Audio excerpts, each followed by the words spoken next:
Good morning. Pradeep sir, Minal ma'am, मनापासून वंदन तुम्हाला.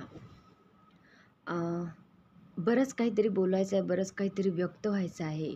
खूप आयुष्यामध्ये लाईफ ट्रान्सफॉर्मिंग असं काहीतरी घडलेलं आहे आणि ते ज्या माणसांमुळे घडलेलं आहे त्यांच्याबद्दल कृतज्ञता व्यक्त केली पाहिजे. त्यांना सांगितलं पाहिजे की बघा तुम्ही मला काय दिलंत आणि माझ्या आयुष्याने किती सुंदर अ, वळण घेतलं. असं माझं खूप दिवसाचं सुरू आहे आणि हा व्हिडिओ बनवण्याचा मी तेव्हापासून प्रयत्न करते आहे. पण समहाऊ ते काही जमत नव्हतं. पण आज मी खूप बळ एकवटलं आणि आज मी मांडणार आहे मला जे बोलायचं आहे ते.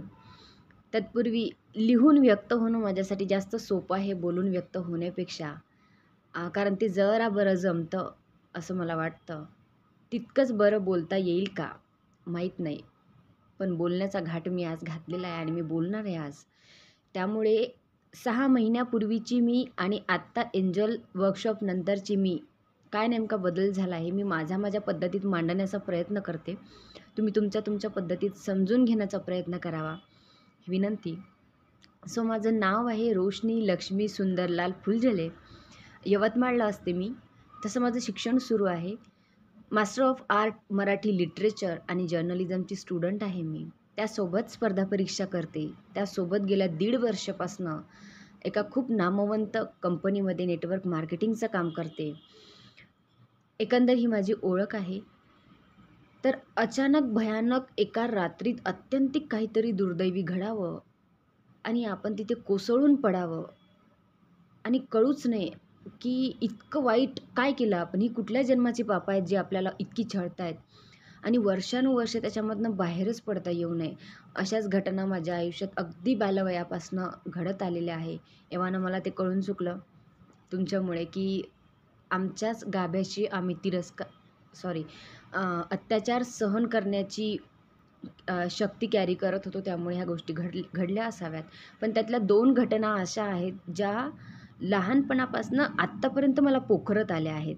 त्या 2 घटना तुमच्यापुढे मांडते कारण त्याला धरूनच पुढचं ट्रान्सफॉर्मेशन आहे. कारण त्या 2च घटना इतक्या क्रुशल आहेत की त्या जर मी रिमूव्ह केल्या नसत्या माझ्या आयुष्यातून, तर कधीच मला यश मिळालं नसतं. हे मला कळलं तुमच्यामुळे. तर पहिली घटना अशी आहे की 1992ला माझ्या आईचं लग्नच मुळात अशा एका माणसाशी झालं, जो अट्टल दारुडा होता आणि डे 1पासूनच माझी आई शारीरिक, मानसिक, भावनिक अशा सर्वार्थानं डोमेस्टिक व्हायलन्सला बळी पडली आणि अशात माझा जन्म झाला 1994ला. आणि मी पाहतच वाढू लागले की आज आम्ही जेवण करायला बसलोय आणि तिकडनं माझे वडील आले आणि माझ्या आईला मानेवर खूप जोरात लाथ मारली आणि ती कोसळून खाली पडली आणि कित्येक वेळ तिला उठताच येईना इतकी ती बेशुद्ध अवस्थेत पडली. आणि मी एकच आक्रोश करते आहे की माझ्या आईला काय झालं, माझ्या आईला काय झालं? आज मी शाळेतनं घरी आले आणि मला लक्षात येत आहे की माझी आई खूप रक्तबंबाळ झाली आहे. तिच्या डोक्यातनं खून, रक्त वाहत आहे. एके दिवशी मी शाळेतून घरी आली, एके दिवशी मी खेळून बाहेरून घरी आले आणि माझ्या आईचा डोळाच फुटला आहे. नाकातून रक्त वाहत आहे.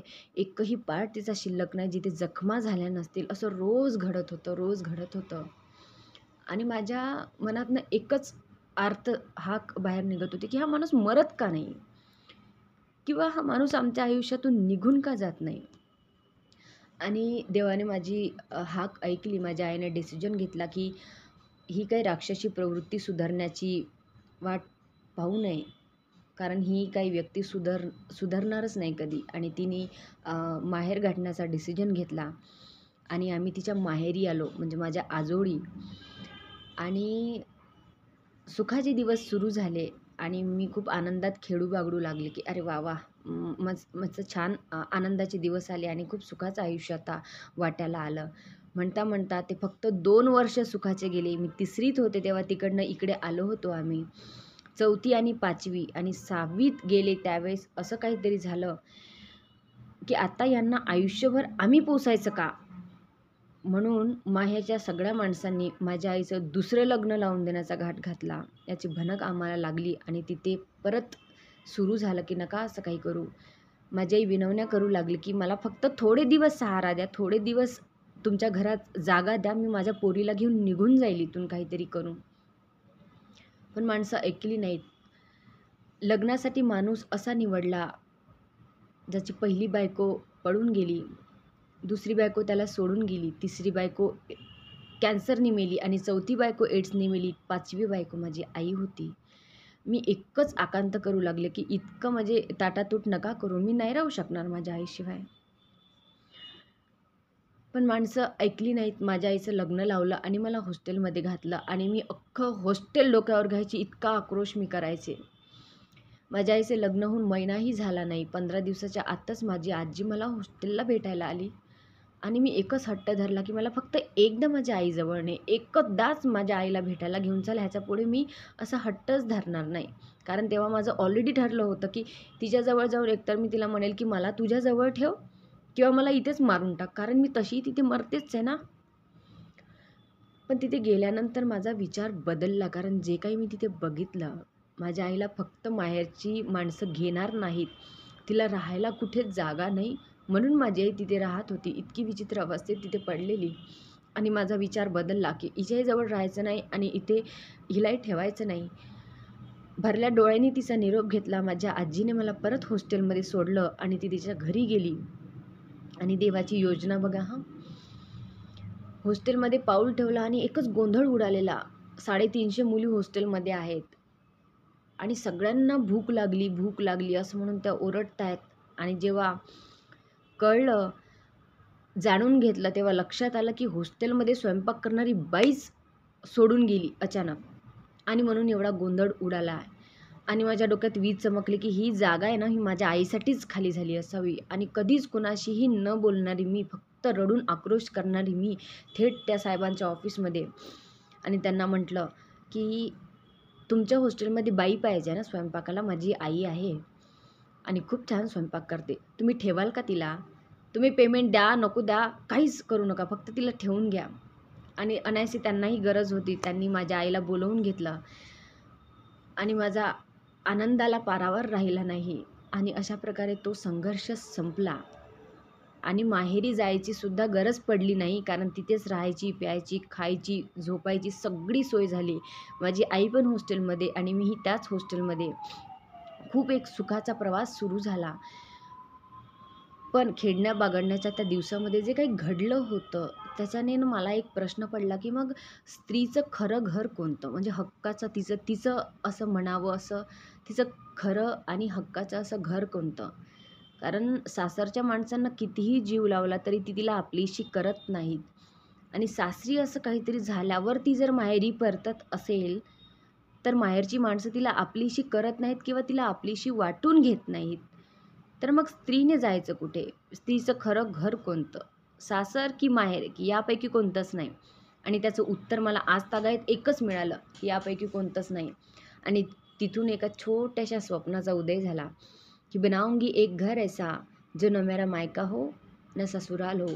एक असं घर बनवायचं ज्या घराच्या नावावर, ज्या घराच्या पाठीवर फक्त माझ्या आईचं नाव नसेल, तर सर्वार्थानं ते तिचं असेल.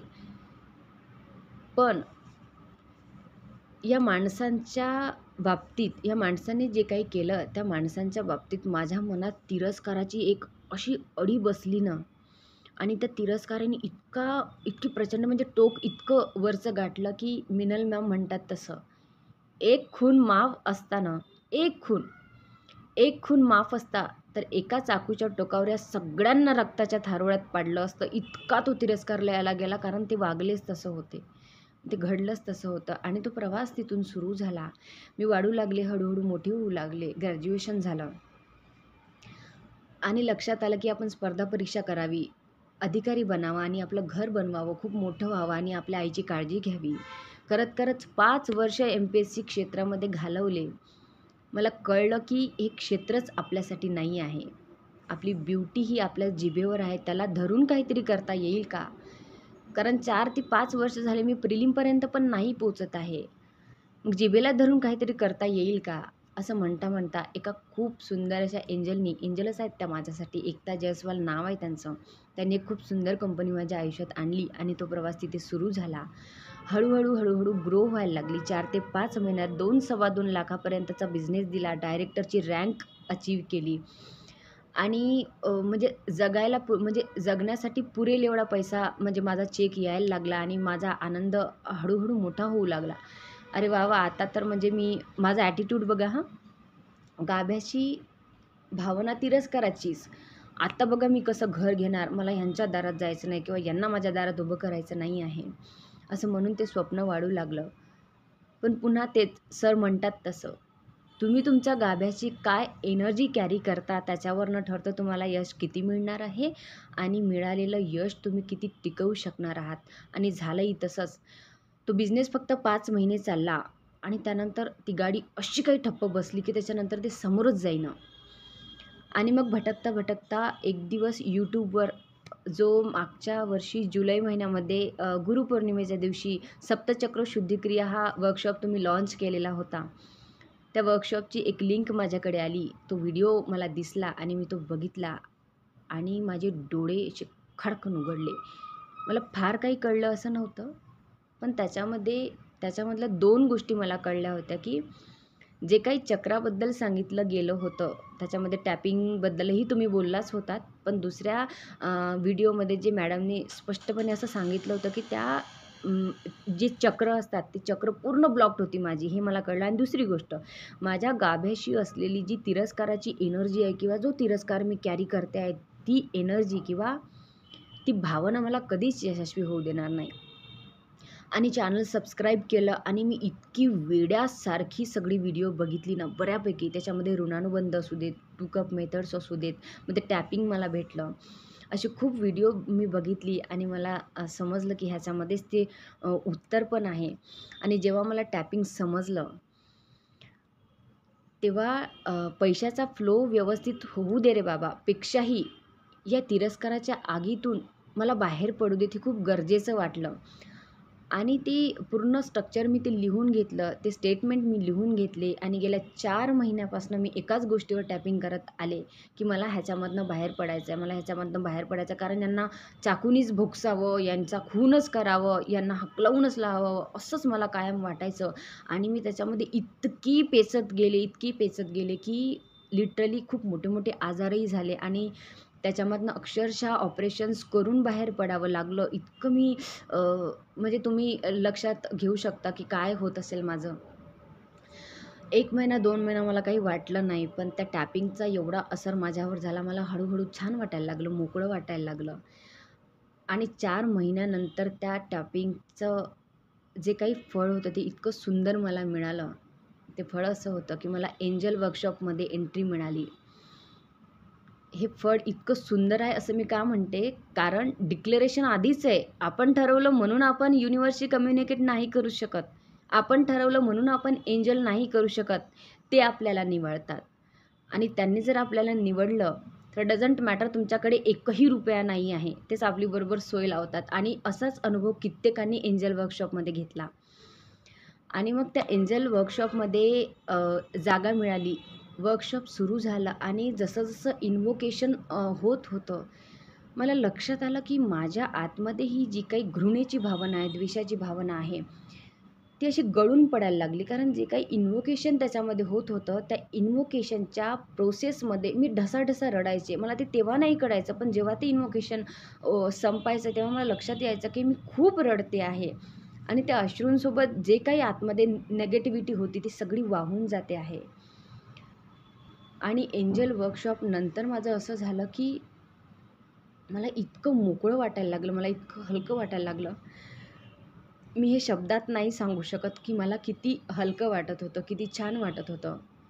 पण मी एक प्रमाण तुम्हाला नक्की दाखवू इच्छिते. मिनल मॅम म्हणतात, की ह्याच्यापेक्षा हलकं काही असू शकतं का? आणि असूच शकत नाही. इतकं हलकं मला वाटायला लागलं.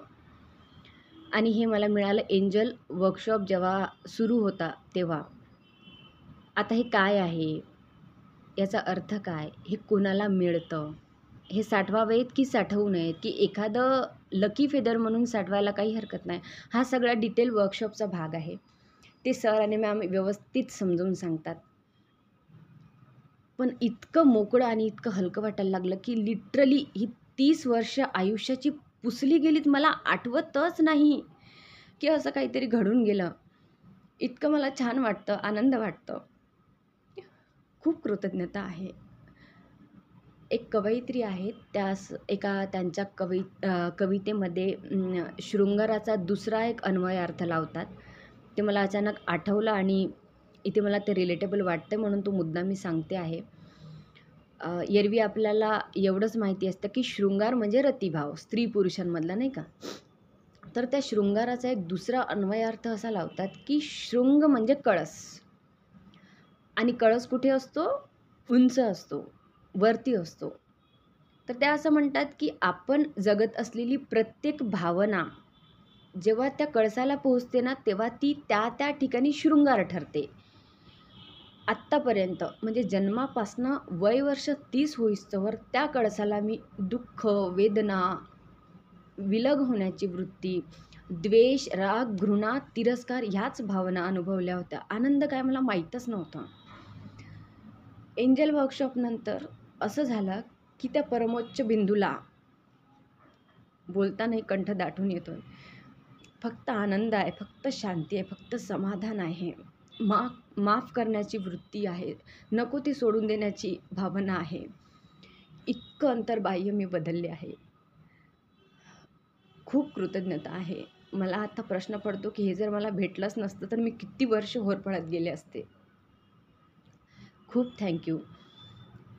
आणि माझं एवढा मोठा बदल जर घडत असेल, तर प्रत्येक प्रेक्षकांना एक आवर्जून विनंती आहे.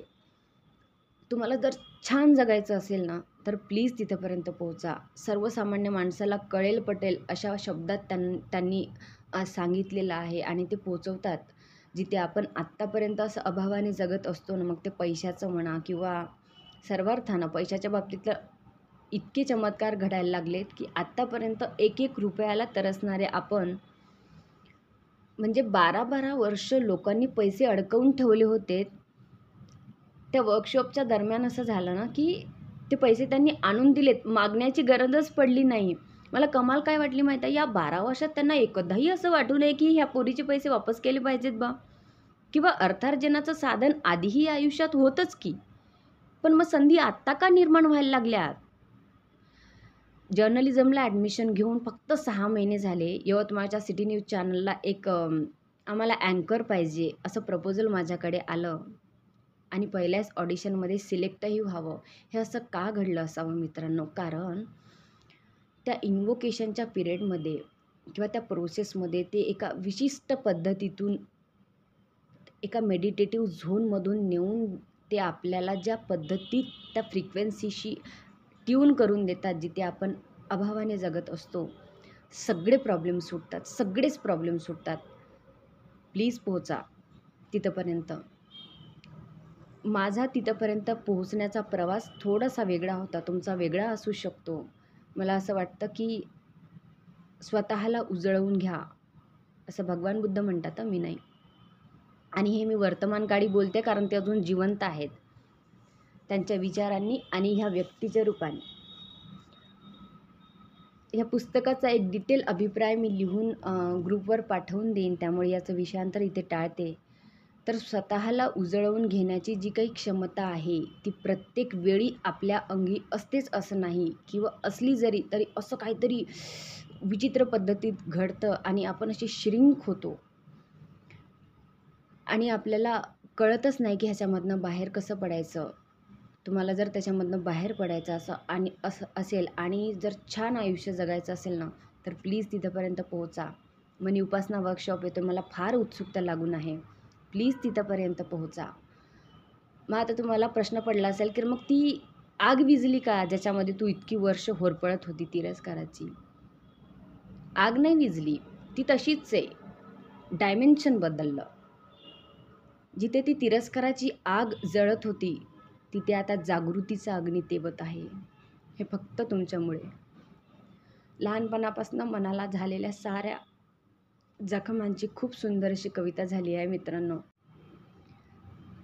मी मगाशी म्हणाले तसं व्यक्त होण्याच्या अनेक माध्यमांपैकी काव्य हा प्रकार मला फार जिव्हाळ्याचा आहे. बरंच काय काय सुचत जातं आणि कवितेच्या रूपाने ते डायरीत उतरत जातं. सरांच्या व्यक्तिमत्वाला साजेशा 4 ओळी तेवढ्या सुचल्या. तुम्हाला बोलून दाखवते आणि इथेच माझी बडबड थांबवते. बघा तुम्हालाही आवडतील. तर आदरणीय प्रदीप सर, अविरत चालणारी पावलं तुमची आम्हाला लाभलीत आता, त्यांना वंदन. अविरत चालणारी तुमची ज्ञानसाधना प्रेरणा ठरते आहे कित्येकांना, तिला वंदन. अविरत चालणारे विचारतत्व, संदेश देणारे आत्मज्ञानाचे महत्त्व आत डोकावण्यास भाग पाडत आहेत कित्येकांना, त्यांना वंदन. सर, तुम्ही जे जे द्याल ते गोळा करूच आम्ही. तुम्ही शिकवता आत्मज्ञानास जागणं, विसरून देहभान. देह जरी सुटला तरी तुटणार नाहीत हे बंधन. आम्हा सर्व रसिकांकडून आपणास त्रिवार वंदन. खूप थँक्यू. परत एकदा थँक्यू. खूप कृतज्ञता आहे.